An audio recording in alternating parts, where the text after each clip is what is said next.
so much for tuning in. Here you have another episode of This and That. Before we get into it, I want to say, hey, Mercedes. Hola. Hola, mi gente. Yes, please do not forget to like this video, subscribe to this channel. Yes.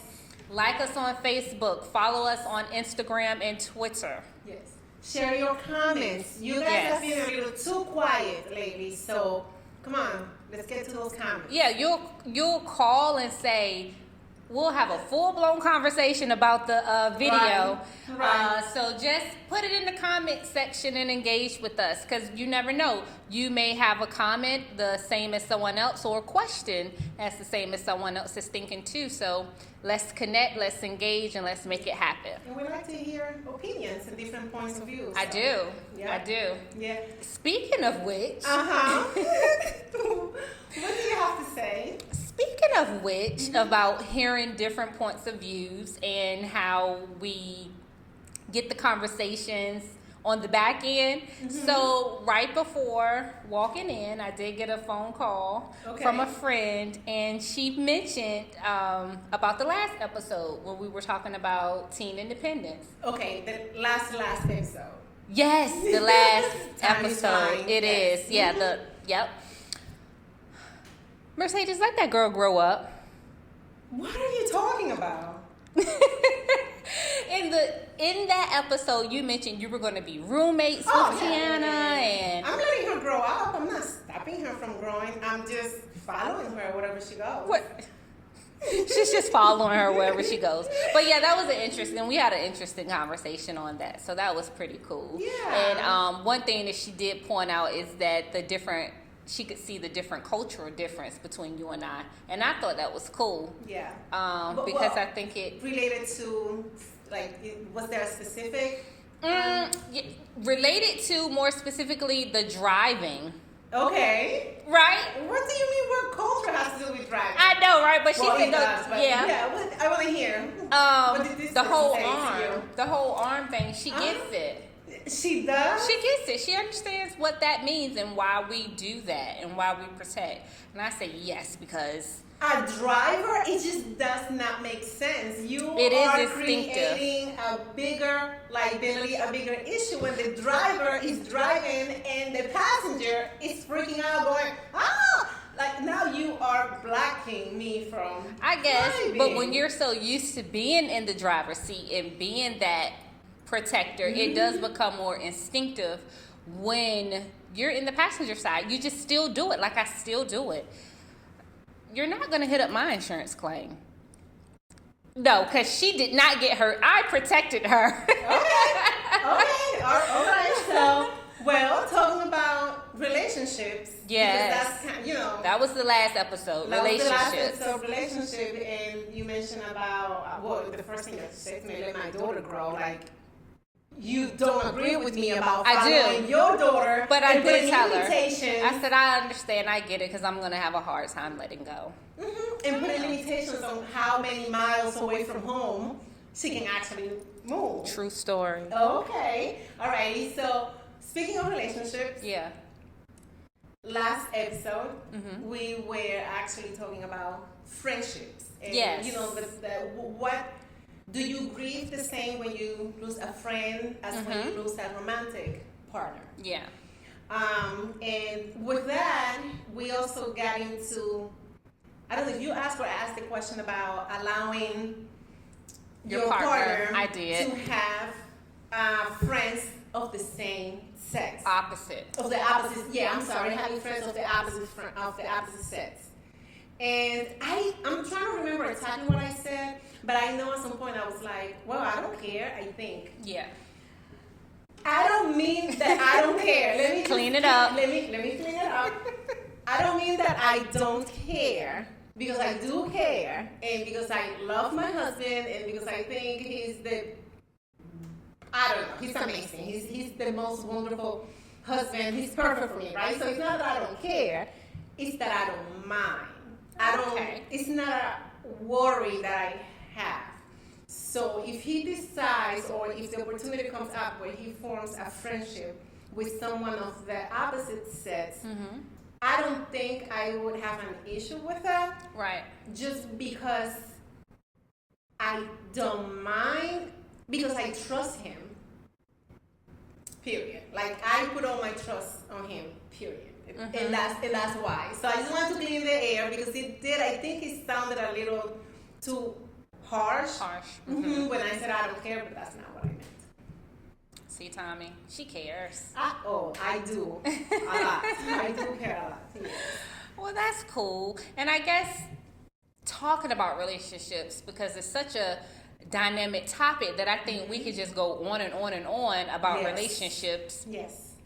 But looking at it from another perspective, this month is Domestic Violence Awareness Month. Yes. So I thought it would be cool if we could talk a little bit about that. Yeah. Just look at relationships from that standpoint, looking at it from the victim and what all goes in that relationship. And if personally you may have known someone who was a victim of domestic violence, and I'll start and say, about 20, back in high school, I did know someone. Well, I didn't know that they were really going through it then. You didn't know back then? Back then, that they were going through it, not aware of all of the signs of domestic. Right, I was young, high school, not knowing, but later finding out that she actually did go through it. And looking back, having the knowledge that I have now, that explains a lot of the behavior that I would see from her. Like what? What kind of behavior? The isolation, that's really real. Like just the isolating. It starts kind of like with phone calls stopping, slowing up on seeing, of actually seeing each other, to just, it progressed to just outright non-communication. Just communication stopped at some point. And this is high school. And that was high school. So that's to say that abuse or domestic violence within a romantic relationship can happen at any point. At any point. Wow. At any point. And just thinking about that and pondering that, because our daughters are at the age, well, my daughter is not dating, but they are approaching that age where they will start to date, and just having those conversations with them. Very important. Very important. Very, very that important. Control does not equate to love. That's right. Because they can get that twisted. Yes. Like, or he love. They think that's, he wants to protect me, or he just want to be with me all the time. And that's love. And there are signs there. Yeah. And when the person, female or male, young or older, when they are in the situation, a lot of times they don't see the signs. I have known of situations where people have ignored the signs. They know the signs are there, they see them, but they want to put the positive and the negative on a balance, and they feel that the positive outweigh the negative, those signs. Yep. Until it gets to the point where it's out of control. That's so true. Yeah, that's so true, and that's really tough. And then I always wonder, like, what would you do if your daughter was in a relationship? We're rolling up. Yep. There. We're gonna take care of somebody real quick. We're rolling up, right? We're rolling up. Oh, we are rolling up. I don't know, New York style, Norfolk style, Portsmouth style, whatever. That style is. No, we ain't not having that. We're not having that. But in all seriousness, it's important. We had an episode where we talked about self-esteem. Right. And here we go. That takes part of that. Correct. Self-esteem, having that self-worth, knowing that you are worth it, knowing that you are valued, and having those conversations with girls and boys. Right. And the conversations have to go both ways. Right. Because Absolutely. I don't want to see any of my children being the abuser Yes. or being the victim. So that brings up a good point. Or, when we think of domestic violence, we just think of women being the victim. Mm-hmm. But can boys be victims of domestic violence? Absolutely, Mm-hmm. absolutely. I think my personal opinion on this is that it can be more detrimental sometimes, or it could be, it can be perhaps a little more aggressive when it comes from the boy, because we. What do you mean when the guy is the aggressor? When the guy's the aggressor. Okay. Because physically, usually, the males are stronger than the females. Mm-hmm. So when a female, the violence from the domestic violence coming from a female, if we're just talking about, we're not talking about using weapons or anything like that. We're just talking right. about, just hitting, slapping someone may not be felt, or the impact may not be the same. Yes. As if a boy or a man punches or slaps a female. Mm-hmm. So, however, I think it happens both ways. And it's not just the physical abuse, because I don't think it usually starts with the physical abuse. Right. It starts with the mind games. Exactly. It doesn't start. Typically, we don't see it just outright going to level 10 with the hitting. Right. It does start with the mind games and the psychological control. Exactly. Mm-hmm. Yep. And then that emotional piece that comes into play, making them feel worthless. So so you don't even get the courage or the strength to leave, because you feel as though I'm worthless. No one else will want me. Right. Yeah. Right. Or when you spoke about the isolation before, even that I don't have anywhere to go. Absolutely. I don't have anyone to turn to, or anyone to call, because a lot of times it's either the isolation has been part of the whole thing from the beginning, like the abuser wanting to create that sense of isolation for the victim, or the victim has been in situations where people have come to the rescue, per se, to help, but they end up going back. And a lot of times it gets to the point where friends or families are like, you know what? Done. I'm out of it, right? I'm out. Do what you do. Yeah. So, and like even thinking about that, when it comes to domestic violence, lots of times we hear or get the question, why do the victims stay? Mm-hmm. And I think a few things that you said touched on sometimes why victims stay. It's not all the time that they're just staying, because what can look like a slow, careful planning to leave can sometimes mimic, they're just staying. Yeah. So they just accept it. But I truly believe like some of those factors play into it, of not even knowing where to turn to for support, or not having the support or resources, or fear. Yeah. Right? Mm-hmm. Fear that the aggressor may become more violent or even lethal. Yeah. Yeah. It could be fear of I'm going to take the kids. Yeah. Fear of financial ruin, because they are, the perpetrators are the breadwinners, and they financially take care of the household. Mm-hmm. Lots of times, abusers make threats against, I'm going to hurt you, or I'm going to hurt your loved one, your family members. Mm-hmm.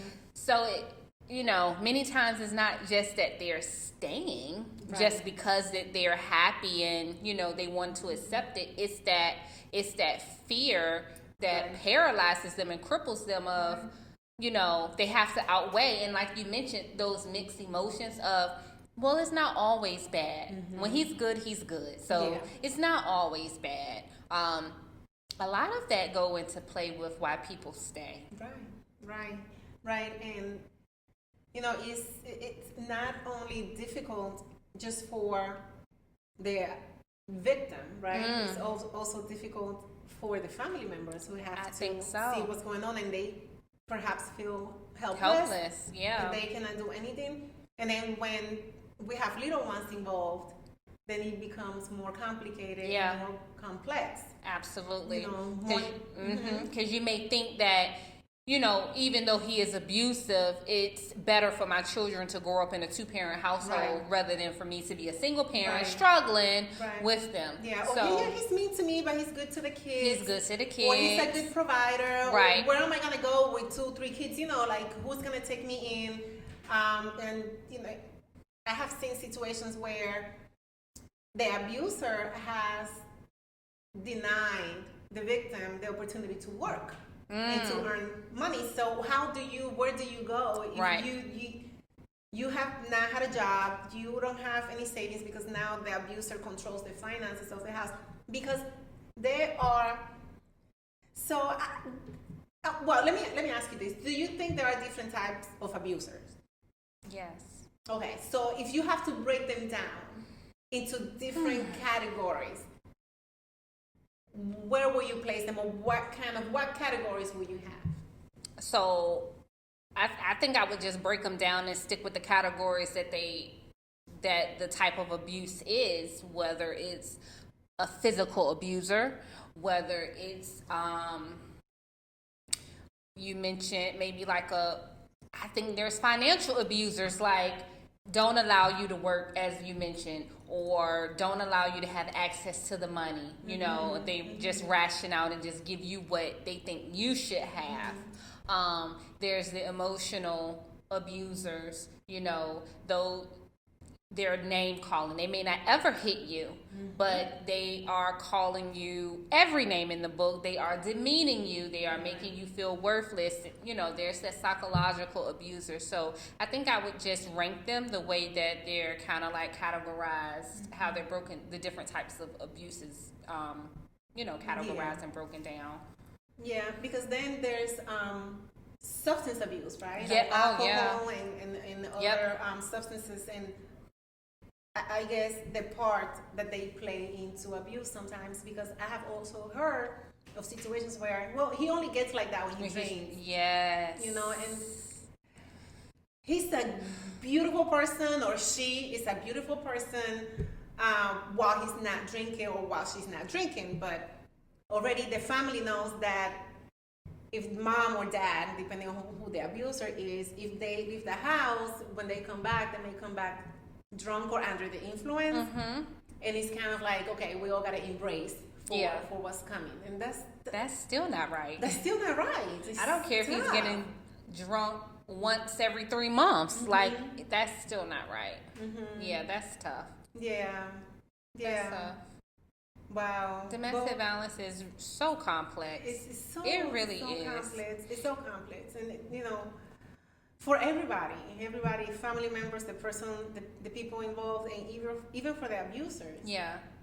Do you know of anyone or have known of anyone who has been through domestic violence? Yes. Or been in domestic? Yeah. Well, my first job as a case manager. Okay. Was actually working with a young woman. Okay. Who was in an abusive situation. I had other experiences, but this one has stuck with me throughout the years because it was my first case. I'm young. I don't understand why you're staying. Right? Like I don't get it. Right.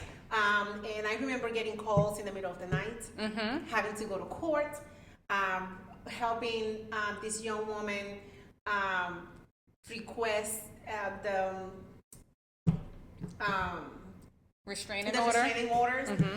You know, like going through all of this process, putting services in place. Right. For her to go back. Or for her, when it's time to go to court, for her to say, oh no, he didn't mean to. Yeah. It was the door that hit me, or I tripped and I fell. Yeah. You know, and it was difficult. It was very draining, emotionally draining for me, to the point that I couldn't work the case anymore because it was really time consuming and it was very emotionally draining because it was almost every weekend where the police is being called and here we go again and here we go again and here we go again. And I'm new in the field. Right. Right? So all my That was emotions. tough. Right. You carrying all of that with you. They all because you think you can save the world. Exactly. It's like, why can't I save you? I'm supposed to be here to save you, and I can't. So it was really tough. But then throughout the years, going back, because at some point, I actually had resentment for her. Like, what? I'm doing all of this for you, and you keep going back. Like, I felt some type of way. Like, what is going on? Like, now you are using me now to stay with him, pretty much, because you come to me, you cry to me, we do this, we do that, we take the time to create a plan for you, but then you end up going back. So you don't appreciate me, you don't appreciate what I do, you don't appreciate my time. A lot of times I was going out of my way in the sense that I was working hours that I've not been paid for to be there for you, and you still go back. So I developed kind of that sense of resentment. And then looking back, I don't feel guilty or anything because I know I was young and it was a lot. But looking back, I understand. Okay. I totally understand. She didn't have any family in Virginia. Wow. At all. Wow. Very young. One baby, one small child. She didn't speak English. Oh. So. That's tough. Yeah. So it was, again, looking back, it was like, well, what was she going to do? Right. That's tough. Yeah. That's tough. So how do you fight domestic violence? How do you... It's, as the caseworker or as the person involved? Just as a person, just as Shanequa right now. What can we do as Shanequa and Mercedes? I guess, what can we do? And I'm not talking about working directly with someone who may be in a situation, but what can we do to kind of plant our own seed against domestic violence? What can people do? I think just education and awareness of really knowing those signs, I think is very important. Knowing the signs and not ignoring the signs, I think is very important of a way that we can help to try to curb domestic violence some. Because if you know the sign and you're in a relationship and you see it, hopefully your little tingles go off, right? Like your little red flag go off, like, wait a minute. This may not be right. This doesn't feel right. Yeah. So always know the signs, listen to your gut. Yeah. And raising boys. And girls, but we're going to focus on boys right now that understand that you have to respect women. Yes. Period. You respect women. Of course, we teach our young girls, you have to respect boys, you have to respect men. But, because it is more prevalent for the abuse to come from the male than the female, we have to make sure that we are raising young boys that understand that. Absolutely. And I guess I will say this because I'm a woman, but we have to be treated like queens. Like queens. Yeah. We have to teach these boys to treat women as their queens. Yep. Now, if they go into a relationship where they are being disrespected, they need to know you need to get out. Yes, absolutely. Okay, but you don't fight it. You don't fight fire with fire. Right. So if the young girl or if the woman happens to be the abuser, find ways to, and it's hard to speak from the other side because what we see the most is the abuse being done towards us. Right. So I don't want to minimize. Yes. The experiences of the guys. When they because are some abused. women can be, some girls and women Absolutely. can be very aggressive. Yes. Very aggressive. Yeah, absolutely. So there will be a number at the bottom of the screen for a domestic hotline. So if you are anyone or if you know anyone who may be involved in that, please just share this number. Yes, and if that you will see at the bottom of the screen. And if you are a worker who knows about resources available out there, please share them in the comment section or even our Facebook, on our Facebook. Absolutely. So that was a great conversation. That was. Yeah. That was. And I was trying not to, because it can be a heavy. Yeah, I was going to say it was pretty deep, pretty heavy. I kind of felt the weight of that one. So we're going to lighten the mood. Let's do it. We're going to lighten the mood. Let's do it. So would you rather? I mean, how can we not? All right. Would you rather live without music or live without a television?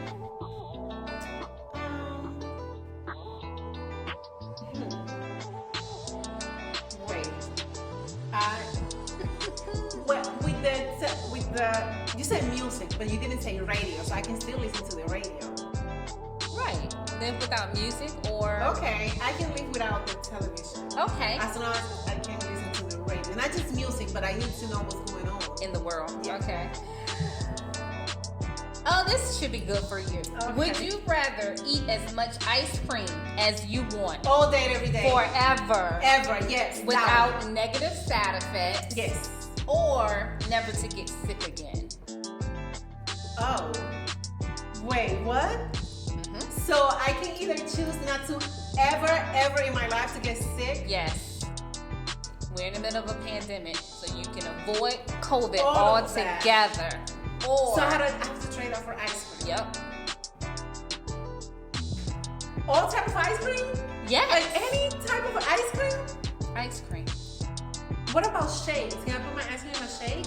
Ice cream. You can't eat ice cream. Oh my goodness, I guess I won't eat ice cream for the rest of my life. What a terrible way to live. This is neat.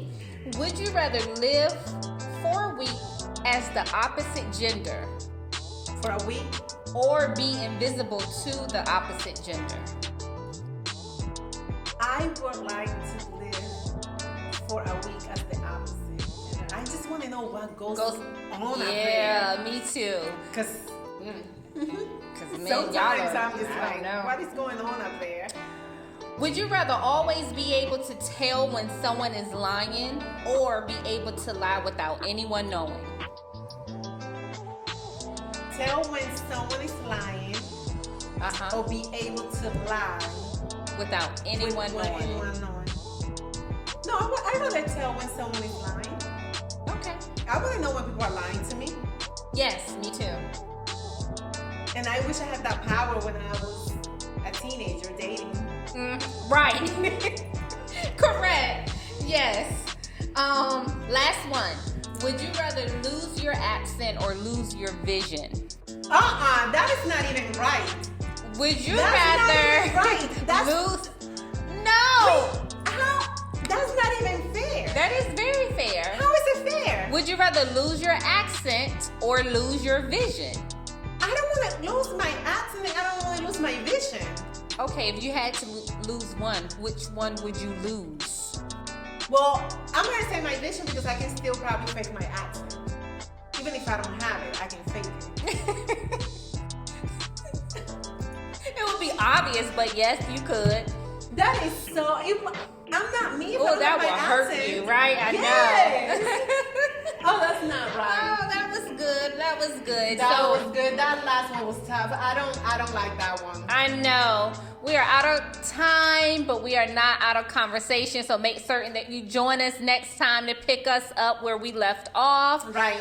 Remember to subscribe to this channel, like the video, follow us on YouTube. Right. Nope. Follow us on Instagram and follow us on Twitter. Twitter. Yes. And remember to speak words of kindness and love and positivity to young girls and young women so they can become positive adults. Absolutely. Remember, life doesn't have to be this or that. It should be this and that.